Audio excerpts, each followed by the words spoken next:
Ayun po, update ko po kayo ngayon sa ating papaya po. Good news po at nagpa-flower na. Yan, ari po ang ganap sa ating papayahan. Yan po, ang ganda, green na green, no. At saka po yung pinaka-mulching natin ay yung pinagtabasan. Yan po talaga yung pinaka-plano po ba natin, no. Di nasunod na po. Yan po, hindi madamo ang ilalim ng ating papaya. At pinakang pang ano natin ay ito, automatic nang tatabon siya pagka naglinis itong gitnaan. Katulad nito, dito na maglilinis, papunta ulit dito. Kaya ito ang nagiging ano ng ating papaya. Dire-diretso lang yung tabon hanggang sa hanggang sa matambakan po. Pwede nating bawasan ng dahon. Ito na po yung papaya natin. Nagbubulaklak na po. Ay, palagay ko rin isang bunga na. Yun.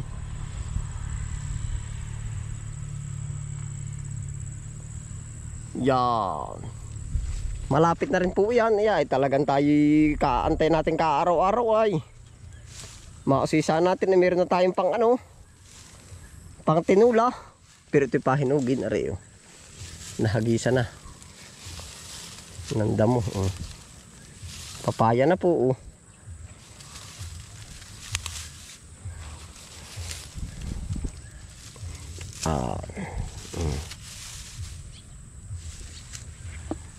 Gaganda na. Halos lahat pala na bulaklak na siya. Ang lalaki ng usbong po. Tingnan mo. Yan, tingnan po natin. Talaga yung plano natin din sa mulching natin ay quality. Wala na ako masasabi. Ibig sabihin ay maganda. Kalaki ng puno. Ay, papaya na nga. Yan ang babapat ay nagbubunga na. Yan. Ito mas mauna-una po. Mapagkataba naman ng puno ay.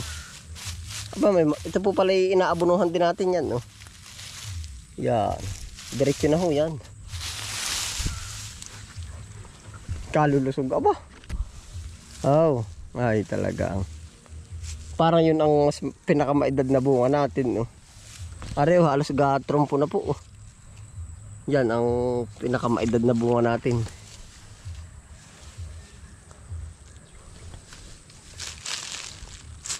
Undecided pa po yung itatanim natin dito. Nilinis lang natin. Para naka-prepare na at saka po naka-pahinga na yung lupa. Pero ari pong magrinari, yan ay yung ating punla ng sibuyas at saka yung ando sa kabila.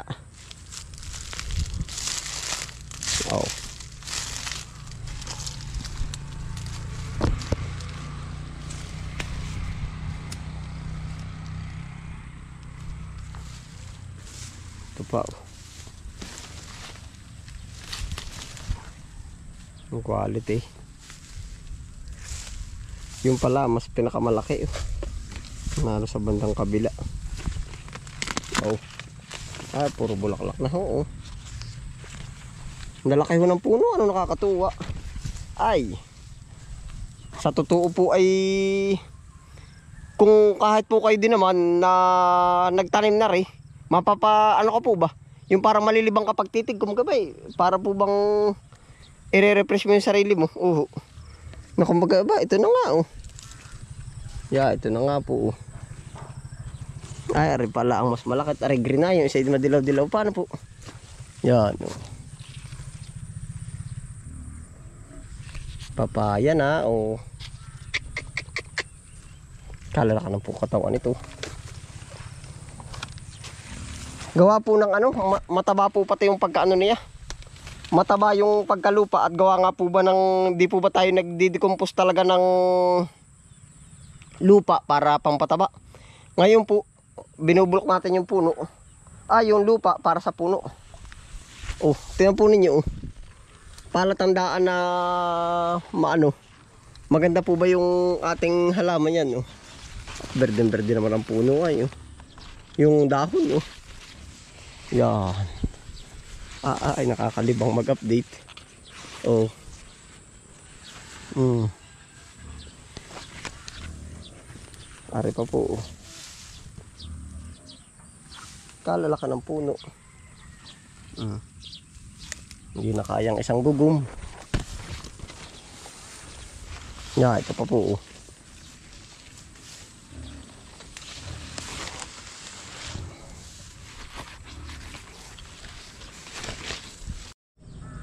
Maganda pong tingnan yung ating papaya na isang hilera na yung papagayan.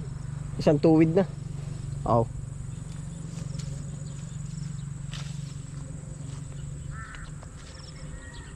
Yan po ay matagal pa timbakante at tambakan nga ng damo-damo. Ngayon mapapakanabangan na. Pag may papaya po tayo in-update, may manok na i-update. Update natin uli yung nalimlim din sa puno ng saging.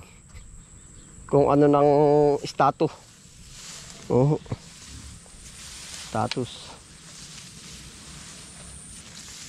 Narinig lang po yan, papaya natin. Tapos yung ating manok ay narinig. Ano kaya? Safe kaya? Hindi ko na rin nabilang ay kung ilang dis na ito. Palagi ito yung malapit na. Buntot. Yan yung ating manok. Buntot po yan. Narinig yung mukha sa kabila. Ano, kumusta?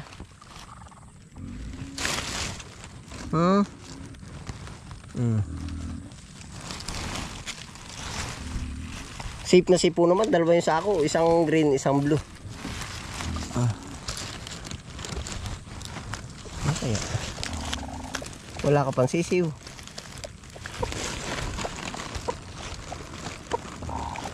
Pasilip lang.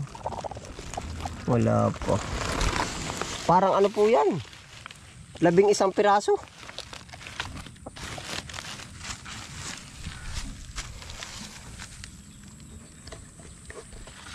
Labing isang piraso po yung kanyang nililimliman.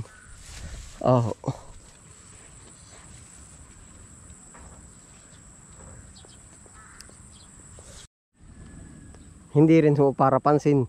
Doon ho tayo nang galing. Yun sa papayang iyon. Ngayon po naman ito ang i-update ko po sa inyo. Diretso na. Papaya sa papaya po ang update natin. Yan. Ariho. Yung ating huling papaya. Talagang panalo sa mga ganaring gilid ay. Taba. Are, ba't nakahilig na agad? Pero parang ayos naman. Para normal po. Yan na po yung ating mga papaya. Malapit na rin po ito. Parang nagbabanta na rin siya sa pagbulaklak. Yan. Hanggang doon po sa dulo. Ganon din po pala ang kalakaran nito. Lahat ng dito, tambakan ng damo. Yan lahat po ng gilid inaano ng damo yan. Tulad po nito yung hinakot na damo dito, lahat dito tinatambak. Hindi ganun po uli. Panabon. Kaya napakatataba. Ngayon po pati ang damo nung ito, mataba po ang damo dito ay maraming pataba. Nahahakot pa rito. Yan. Ito pa Yan po yung mga itinambak na lupa. Yan ang pagkalala. Kapag po ganito ay yung papaya, tandaan po ninyo mataba ang lupa. Yan po, ibaba ang pagkaberde niya. Meron din po naman baysot. Hindi naman totoong lahat ay maganda. Pero berde naman. Siguro hindi ginalit nga lang ng kaunti. Yan. Ganda. Yan pa po.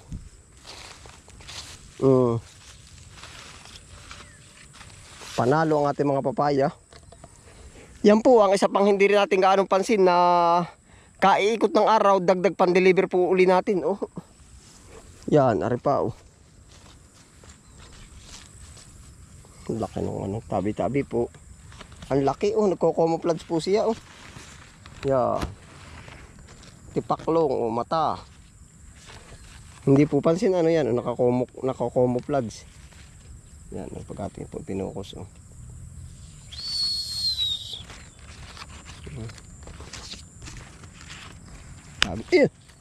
Walang Diyo.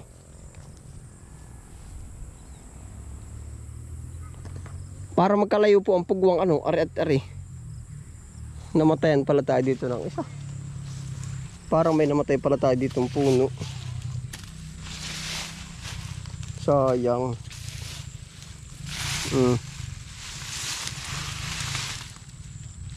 Sayang. Yan, hindi kaya natabunan naman. Wala po, wala na.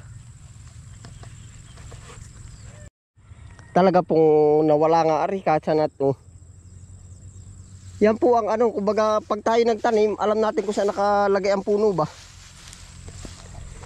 Kaya ho minsan ay hahanapin natin pagka nawala at tayo naman ang tumanim. Gawa ho nang yan ay may nangyayari pong ganyan. Alam nyo po yung pag yung mga niyog. Pag nilalamber po ba ano, yan ay pag nilalamber ang mga niyog. Kung mag-aray kukwento ko lang po. Pag nilalamber yung mga niyog ay minsan ay may mga kakadais iyan na puno ng mangustin, puno ng lansones.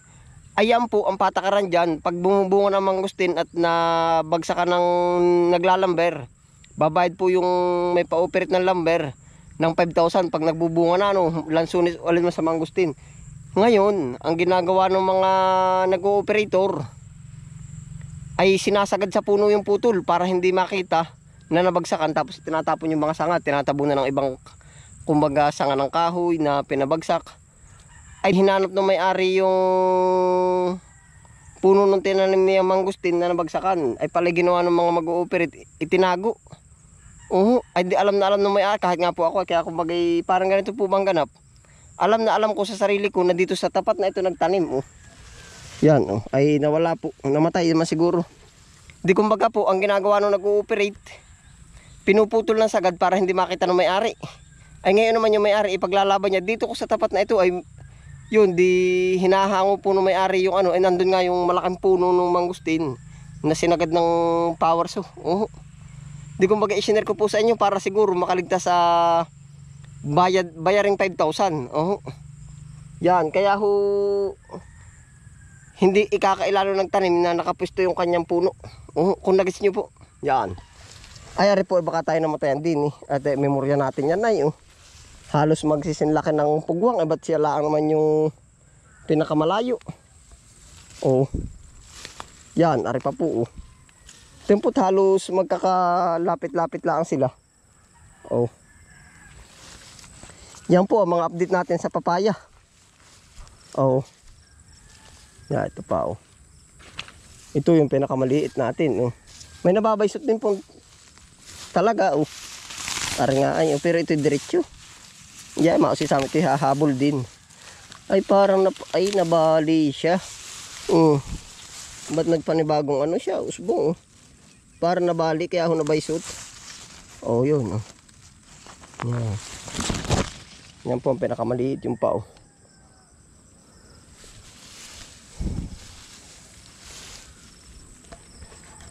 Ay paano po? Salamat po sa inyong pagsama. Update po sa ating update sa ating papaya. Yan, ingat po ang lahat. Happy lang po. Bye.